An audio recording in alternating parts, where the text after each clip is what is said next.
नमस्कार आप सभी को। मेरा नाम है अशोक वीर यादव एडवोकेट और मैं आप सभी के लिए लीगल एडवाइस पर वीडियोस अपलोड करता हूं, जो कि आप सब लोग उसको लाइक करते हैं, पसंद करते हैं, शेयर करते हैं और सब्सक्राइब भी करते हैं। और अब तक अगर आपने इस चैनल को सब्सक्राइब नहीं किया है तो तुरंत कर लीजिए, ताकि आने वाले टाइम में आपके लिए नई जानकारी मिल सके और आप इस जानकारी से अवेयर हो सकें।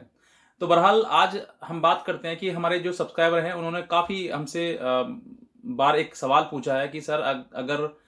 जो मेंटेनेंस का केस है वो हमारी पत्नी ने कर दिया है और उसमें अगर हम ना जाना चाहें या किसी प्रकार से हम ना पेश हो पाए कोर्ट के सामने, तो हमारा क्या होगा फिर? क्या कोर्ट जो है वो हमारे विपक्ष में ऑर्डर कर देगा,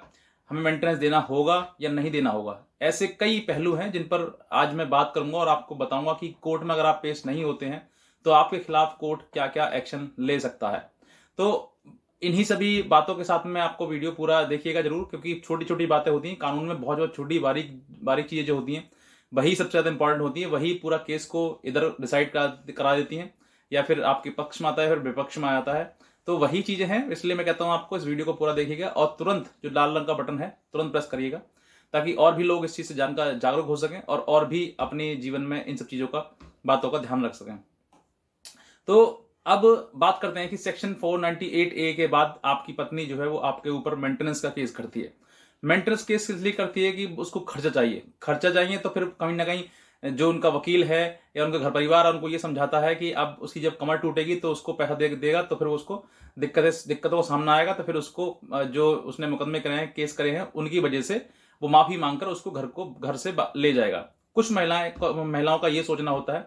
कुछ का ये सोचना होता है कि अब तो मुझे उस घर में जाना ही नहीं है, अब मुझे मेंटेनेंस लेना है, घर बैठे ही मुझे अपना जीवन यहीं काटना है। वो सोच लेते हैं क्योंकि उन्होंने कुछ इतना बुरा कर दिया है अपने पति और पति के मतलब परिवार वालों के साथ में, कि उसका अब मन ही नहीं है कि वहां पर जाना। मन नहीं है, क्योंकि मन इसलिए नहीं है क्योंकि उसने इतना बुरा कर दिया कि वापस अब वो जाना उसका संभव ही नहीं है, पॉसिबल नहीं है। क्योंकि जो इंसान गलत करता है, देखिए दो व्यक्ति में अगर झगड़ा होता है तो एक पीटता है, दूसरा पिटता है, दोनों में से कोई एक तो होता ही है। लेकिन पिटने वाले के अंदर कम डर रहता है जितना कि पीटने वाले के डर में मन में रहता है। क्यों? क्योंकि उसको मालूम है कि आज मैंने इसको पीट लिया, तो हो सकता है कल को इसका मौका मिला तो मुझे भी पीट न दे, इसलिए वो डर डर के फिर सहम कर जीता है। ऐसी ही प्रकार से पत्नी के साथ में होता है, क्योंकि पत्नी जो है वो आपको कई प्रकार के केस कर देती है, कई झूठे एलिगेशन लगा देती है, जो कि आपके जो वास्तविक चीजें हैं वो होता ही नहीं है। उसी के आधार पर जब वो खुद देखती है, क्योंकि मेरे पास भी फोन कॉल्स आती हैं, महिलाएं बताती हैं सर हमने अपने पति पे झूठा केस कर दिया, हम उसको लेना चाहते हैं वापस, हम नहीं चाहते कि उसको आगे लड़ाए, क्योंकि परिवार को उसको परेशानी आए, हम नहीं चाहते हैं। ऐसे कई महिलाएं हैं जो कहती हैं, जिनको पछतावा होता है बाद में कि वाकई मैंने गलत कर दिया है। और मैं कहता हूं कि हर महिला, जो भी आप इस वीडियो को देख रहे हैं, आप अगर देखोगे तो वाकई आप भी इस चीज को रियलाइज करोगे कि हाँ वाकई मैंने कुछ चीजें झूठे लिखी हैं, जिनकी वजह से जो है मेरा परिवार आज खत्म हो गया है या हो रहा है धीरे धीरे।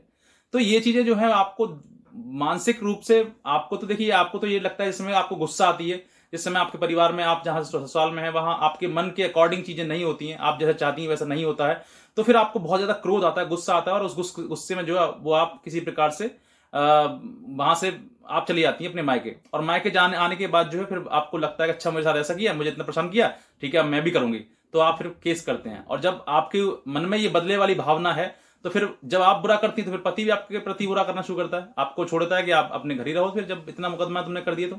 तो ये जो चीजें हैं वो आपको भी ये चीजें सोचनी चाहिए कि एक पति है, पति ने मान लीजिए मैं मान के चलता हूं कि आपके साथ में गलत कर दिया, या फिर आप जहां जाते हैं ससुराल में जाते हैं, ससुराल आपका पहला घर है, जहां की आपको नए अननोन लोग मिलेंगे, जिनको आप किस प्रकार से उनको अपने वश में कर सकते हैं। वो ये की रास्ता है कि आप अपने पोलाइट तरीके से, कोई आपको कोई दो बात कह भी देता है तो आपको सुन ली जाए, एक कान से निकाल दूसरे को बाहर निकाल दिए, उनको दिमाग में ना रखा जाए, अपना परिवार देखें, अपना पति देखें कि पति ठीक है तो हमें कोई दिक्कत नहीं है, तो आपके अनुसार ही वो सब चीजें होने वाली हैं और आप ही उन्हीं चीजों का इस्तेमाल करेंगे भविष्य में, और उन्हीं चीजों से आपका घर परिवार भी बनेगा। और अगर आप इन चीजों को सहन नहीं कर पाएंगे और आपके पति ने कही या आपके सास ने कही या ससुर ने कही, कुछ कह दी, और आपने एक का 10 गुना उनको वापस दे दिया, यानी कि कई प्रकार के मुकदमे उनके ऊपर लगा दिए, तो फिर इसका मतलब ये है कि अब जो है जीवन जो है वो नरक की ओर जा रहा है आपका धीरे धीरे। अब हो सकता है कि आपने को केस कर दिया, केस करने के बाद 1% पति आपका झुक जाए, आपको माफी मांग ले, सब कुछ कर ले, ठीक है, लेकिन वो ये भी तो सोचा कि मेरी गलती है क्या, जो कि झूठा लिखा दिया तो झूठा लिखवा देना गलती है उसकी,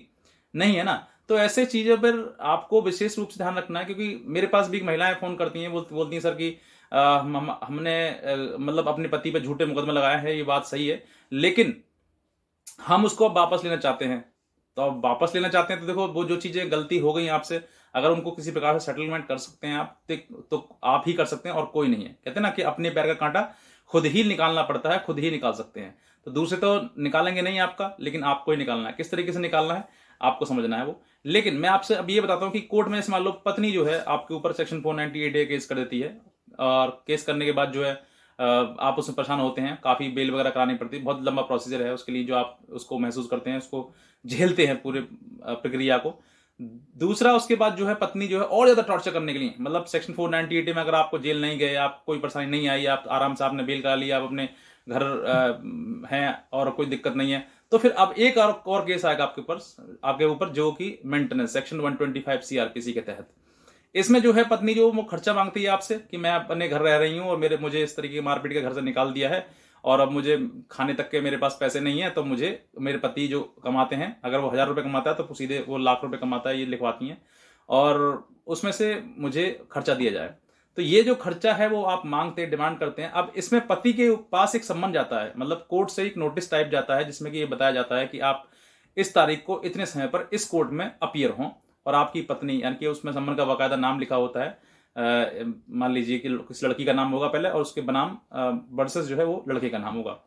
अब ये जो मेंटेनेंस का केस का आपका नोटिस पास आता है, अब दो रास्ते हैं आपके पास में। एक तो ये है कि आप इस तारीख पर जो कोर्ट ने बुलाया है, इस तारीख पे, इस डेट पे, इस कोर्ट में आप जाकर अपीयर हो जाए पहली डेट पे। दूसरा, अगर आप नहीं जाएंगे तो फिर कोर्ट जो है वो उसको जो जिस तरह के सम्मन आएगा, आपका वापस सम्मन आएगा, क्योंकि आपके पास सम्मन आया, और सम्मन आने के बाद आपने कुछ उसमें कहा नहीं कहा, या फिर आप घर नहीं मिले, ऐसा कुछ है, ऐसा कोई लिख के अगर आता है तो कोर्ट फिर आपको इतला करेगा, आपको फिर नोटिस भेजेगा, और फिर जो है प्रक्रिया वही रहेगी, लगातार आना जाना, मतलब कोर्ट से नोटिस आना और आपके पास जाना, और फिर आपसे वापस फिर कोर्ट में जाना। ये प्रक्रिया लगातार चलती रहेगी अगर आप अपीयर नहीं होते हैं कोर्ट में तो। अब इसका लॉस क्या हो सकता है? देखिए, अगर आप कई बार नोटिस होने के बावजूद भी अगर आप कोर्ट में अपीयर नहीं हुए हैं, तो कोर्ट जो है वो आपके against x party order pass कर देगा। यानी कि जो उसने मेंटेनेंस के लिए कहा है उसके अकॉर्डिंग कोर्ट जो है उसकी लड़की की गवाही स्टार्ट कर देगा, और फिर उसके बाद जो भी आपके ऊपर कोर्ट में यानी कि केस जो चल रहा है मेंटेनेंस का, उसमें जो भी मेंटेनेंस बनता है वो मेंटेनेंस जो है आपके ऊपर लागू कर दिया जाएगा। अब ये चीजें मैंने आपको चंद सेकंड्स में बता दी कि इस तरह की चीजें होती हैं, लेकिन ये प्रक्रिया जो है वो बहुत लंबी है, बहुत लंबा समय लगता है। मेरे पास ऐसा ऐसा अनुभव है जिनको कि 20-20 साल हो गए केस का मेंटेनेंस लड़ते हुए, लेकिन उन्होंने आज तक 1 रुपया नहीं दिया अपनी पत्नी को। क्यों नहीं दिया? क्योंकि वो खुद चाहते हैं, वो ये कहते हैं कि सर मुझे रखना है, मुझे घर में रहिए, मेरे घर रहोगे तो मेरी पूरी प्रॉपर्टी उसकी है, मुझे 2-4 चंद पैसों से क्या मतलब है, मेरी पूरी प्रॉपर्टी उसकी है, मेरा कम से कम आकर मेरे घर का, मेरे परिवार का, मेरा घर तो चलाए, वो तो अपना घर चला रही है और मेरे से पैसा लेने की बात कर रही है। तो बहुत सारे ऐसे पति हैं जिन्होंने आज तक नहीं दिया, हर हालात से वो झेल गए, लेकिन उन्होंने पैसा नहीं दिया। अब इसका मतलब ये नहीं कि आप उसमें कोर्ट की कोई अवहेलना करें, हाँ, लेकिन जब आपके पास एक्स पार्टी ऑर्डर हो जाता है तो आपके पास और ज्यादा रास्ते खुल जाते हैं। यानी कि जैसे कहते हैं ना कि मारने वाले से बचाने वाला ज्यादा बड़ा होता है, तो आपके पास फिर बड़े रास्ते हैं। यानी कि आपकी पत्नी ने तो आपको फांसने के बहुत रास्ते ढूंढ लिए, लेकिन आपके पास बचने के रास्ते भी बहुत सारे हैं। उसकी जानकारी मैं आपको मुझे आप जब कॉल करेंगे मैं आपको बता दूंगा, क्योंकि वो जो दिए हुए नंबर पर आप कॉल करेंगे तो मैं आपको एडवाइस भी कर दूंगा। अगर हमारे लीगल एडवाइस लेना चाहते हैं तो आप हमारे दिए हुए फोन पर संपर्क कर सकते हैं। लेकिन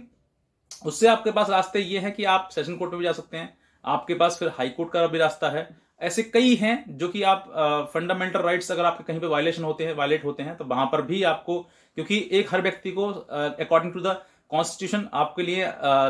लिबर्टी, लाइफ ऑफ लिबर्टी दी गई है, जो कि आपको जीने का अधिकार देती है। अगर उसमें से कोई भी चीज है आपको छीनी जाती है, आपको मेंटेनेंस के दौरान आपको जेल भेजा जाता है, या फिर आपसे बार बार किसी प्रकार की डिमांड की जाती है, और आपके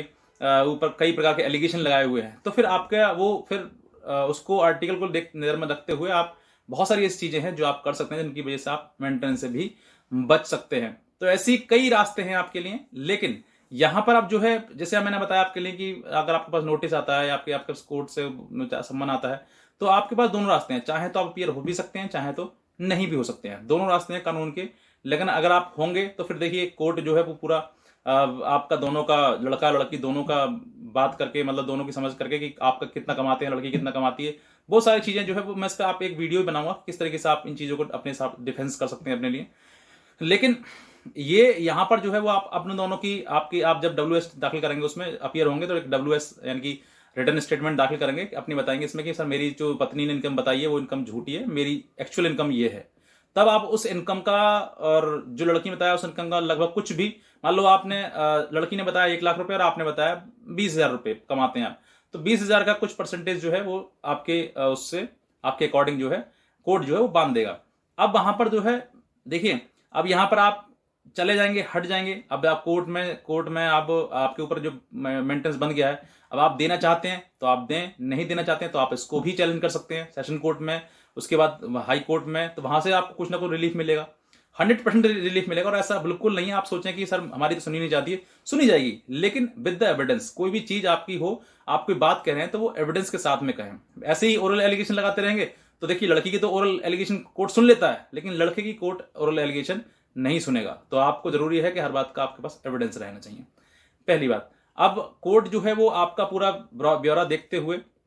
आपके सम्मन आने पर, सम्मन को रिसीव करने पर, आपके खिलाफ एक्स पार्टी करने पर, और उसके बाद वो फाइट करने पर, केस जो फाइट करने पर, ऐसी चीजें कब तमाम आपके सामने आएंगी, तमाम झूठे एलिगेशन आपके आएंगे, उन झूठे एलिगेशन को आपको प्रूफ करने की जरूरत है। और दूसरा सबसे बड़ी इंपॉर्टेंट ये है कि अगर आप चाहते हैं रखना पत्नी को, तो आप वहां पर बोलिए कि मैं रखना चाहता हूं और मैं इसके साथ में रहना चाहता हूं। और अगर नहीं रखना चाहते हैं तो और भी आपको चीजें हैं जो आपको बोलनी है कोर्ट में और समझनी है इन चीजों को लिए, क्योंकि जीवन जो है वो एक एक दिन का जीवन नहीं है, लंबे समय का प्रोसीजर है। और उसको, जीवन को साथ में जीने के लिए दोनों की मिस अंडरस्टैंडिंग नहीं बल्कि अंडरस्टैंडिंग होना जरूरी है, और दोनों को एक दूसरे का समझना बहुत जरूरी है। और ये समझ जो है वो आपको एक दूसरे को आप ही समझा सकते हैं। कोई और तीसरा व्यक्ति जब पति पत्नी बीच में आएगा ना, तो वहां पर विवाद ही होगा, कोई भी रास्ता समझौता नहीं हो पाएगा। तो बस मैं इतने कहना चाहूंगा। बाकी आज की वीडियो देखने के लिए आप सभी का बहुत बहुत धन्यवाद।